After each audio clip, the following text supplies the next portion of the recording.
Welcome to news Telugu. ఇప్పుడు Telangana top 10 చూద్దాం. Jubilee hills MLA Maganti Gopinath మృతి చెందారన్న విషయం తెలియగానే మాజీ మంత్రి హరీష్ రావు హుటాహుటిన గచ్చిబౌలి ఏఐజీ ఆసుపత్రికి చేరుకున్నారు. ఆయన అకాల మరణం అత్యంత బాధాకరమని చెప్పారు. అంచెలంచెలుగా ఎదుగుతూ వచ్చిన వారి జీవితం ఆదర్శమని తెలిపారు.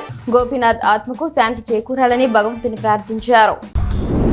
మృగశిర కార్తె సందర్భంగా బత్తిన బ్రదర్స్ ఏటా చేప ప్రసాదాన్ని పంపిణీ చేస్తున్న విషయం తెలిసిందే. హైదరాబాద్ లోని నాంపల్లి ఎగ్జిబిషన్ గ్రౌండ్ లో చేప ప్రసాదం పంపిణీని స్పీకర్ గడ్డం ప్రసాద్, మంత్రి పొన్నం ప్రారంభించారు.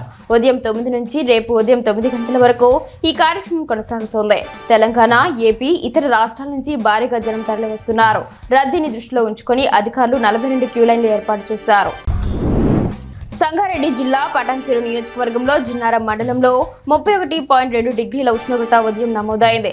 గాలిలో తేమ శాతం 64.8%గా ఉంది. క్రమక్రమంగా ఉష్ణోగ్రతలు పెరగడంతో ఉక్కపోతతో మండల ప్రజలు ఇబ్బంది పడుతున్నారు.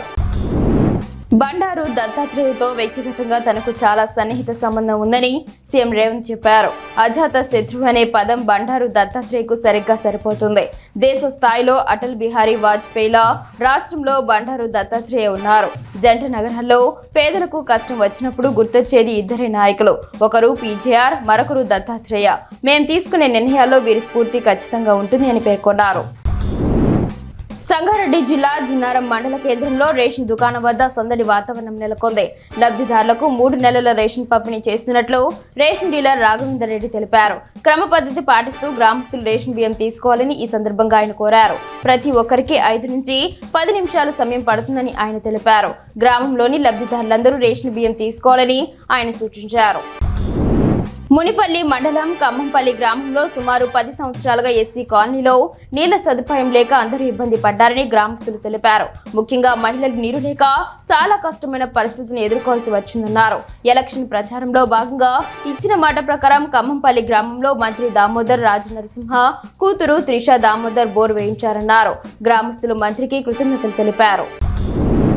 మక్తల్ ఎమ్మెల్యే వాకటి శ్రీహరితో రాజభవన్లో గవర్నర్ జిష్ణుదేవ్ వర్మ ప్రమాణ స్వీకారం చేయించారు.